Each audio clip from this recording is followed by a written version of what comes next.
Praise the lord. ఈరోజు దేవుని వాక్యము అపోస్తల కార్యము 14వ అధ్యాయము 22వ వచనం. శిష్యుల మనస్సులను దృఢపరచి విశ్వాసమందు నిలకడగా ఉండవలననియు అనేక శ్రమలను అనుభవించి మనము దేవుని రాజ్యంలో ప్రవేశించవలననియు వారిని హెచ్చరించెను.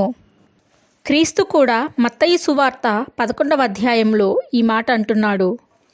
నేను సాత్వికుడను, దీన మనస్సు గలవాడను గనుక మీ మీద నా కాడి ఎత్తుకొని నా యొద్ద నేర్చుకోండి, అప్పుడు మీ ప్రాణములకు విశ్రాంతి దొరుకును. ఏలయనగా నా కాడి సులువుగాను నా భారము తేలికగాను ఉన్నవి.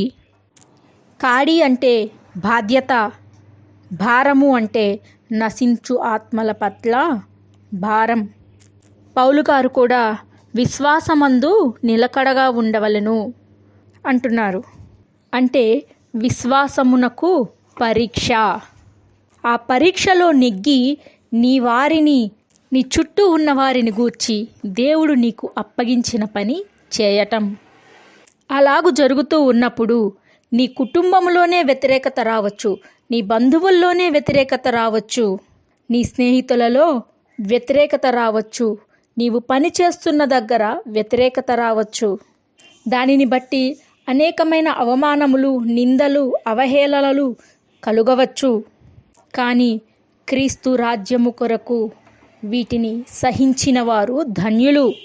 ఇది దేవుని విషయమైన నింద గొప్ప భాగ్యము, దేవుని విషయమైన శ్రమ మహానందము.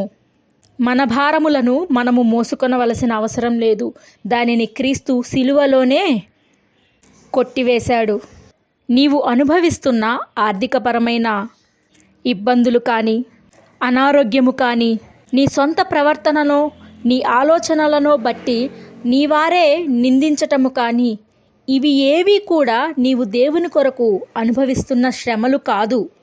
ఆయన వాటన్నింటినీ సిలువలో కొట్టివేశాడు. ఆయన తిన్న దెబ్బల ద్వారా స్వస్థత, ఆయన పశువుల పాకలో పరుండి నీకు ఆర్థికపరమైన ఆశీర్వాదము. ఇలాగున ఈ లోకములో నీవు జీవించటానికి కావలసిన ప్రతి ఆశీర్వాదాన్ని అవ్వ ఆదాములను సృష్టించినప్పుడు దేవుడు వారికి ఈ భూమి మీద ఇచ్చిన ప్రతి సమృద్ధి అపవాది చేత పట్టబడితే క్రీస్తు వచ్చి దానిని విడిపించాడు. ఈనాడు అవ్వ ఆదాములు ఎటువంటి సమృద్ధి ఏదెను తోటలో కలిగి ఉన్నారో అటువంటి సమృద్ధి క్రీస్తును అంగీకరించిన వారికి ఉన్నది. పాపము వలన వచ్చినటువంటి ఎటువంటి ఇబ్బంది అనుభవించవలసిన అవసరము లేదు. ప్రకృతి సహకరించవలసిందే. నేర్చుకోవలసింది ఒక్కటే, ఈ ప్రకృతిని ఏలటం.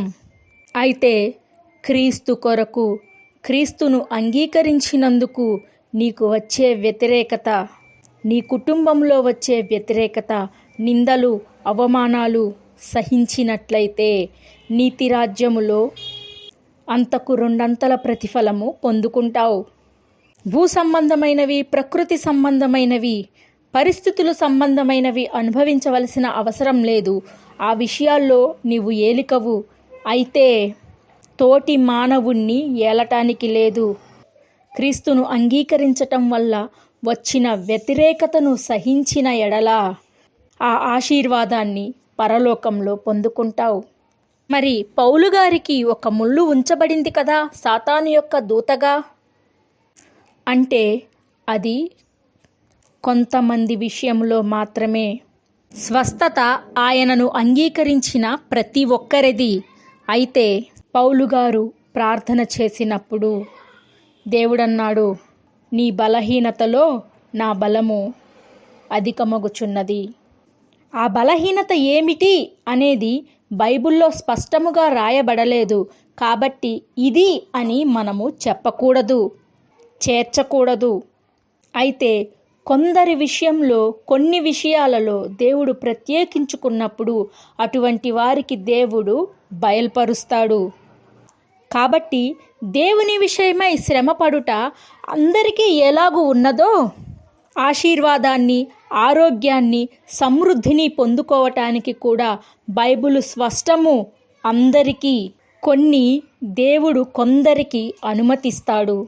కాబట్టి ప్రతిదీ నీకు పోల్చుకొనక బైబిల్లో స్పష్టముగా తెలియపరచిన నేను తిన్న దెబ్బల ద్వారా స్వస్థత నీకు లభించినది అనే వాక్యాన్ని నమ్మి నీకు ఇవ్వబడిన స్వస్థతను నీవు స్వతంత్రించుకో. లోక సంబంధమైన శ్రమ శాపము, ఆత్మ సంబంధమైన శ్రమ ఆశీర్వాదాన్ని కోరుకో. క్రీస్తుకు సైతము అపవాది వాక్యాన్ని వేరొక విధముగా చూపించి భ్రమ పెట్టాలని ప్రయత్నించింది. అయితే క్రీస్తు దేవుని మనస్సును ఎరిగినవాడు కనుక అపవాది మాయలో పడలేదు. నీవు కూడా ఆయన మనస్సును ఎరిగిన కుమారుడి వలె జీవించు. నీకు ఇవ్వబడినది నీవు స్వతంత్రించుకో. ప్రార్థన. దేవా, నీ ప్రియులు వాక్యాన్ని సరిగా అర్థము చేసుకోగలుగుటకు, వాక్యపు లోతులో ఎదగగలుగుటకు అపవాది వాక్యాన్ని నీ చిత్తానికి వ్యతిరేకముగా చూపించినప్పుడు గుర్తించగలిగి దానిని కొట్టివేసి నీ చిత్తము వారి జీవితంలో నెరవేర్చబడినట్లు నిలబడగలుగుటకు సహాయము దయచేయమని యేసు శక్తి కలిగిన నామమున అడిగి వేడుకొనుచున్నాను తండ్రి. ఆమెన్. మీ ప్రార్థన అవసరతల కొరకు కింద కామెంట్ సెక్షన్లో మెన్షన్ చేయండి. మీ కొరకు ప్రత్యేకముగా ప్రార్థించటం జరుగుతుంది. షాలోమ్.